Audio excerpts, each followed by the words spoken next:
Tinawag si Speaker Ferdinand Martin Romualdez na tambalos-los dahil sa kanyang pagtulong sa mga nagugutom, may sakit, at nawalan ng hanap-buhay.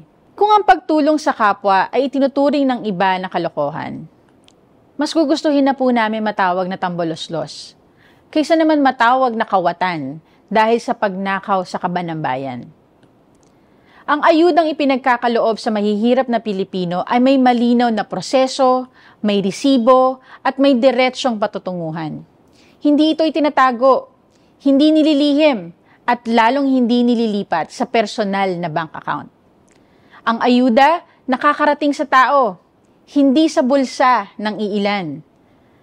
Ang tanong na marami, bakit nagagawa ito ngayon pero hindi nagawa noon?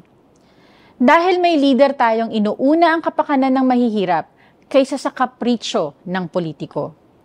Dahil may speaker tayong tapat, maingat sa pondo at malinaw ang direksyon. Hindi nagpapakitang gilas, kundi nagpaparamdam ng tunay na serbisyo.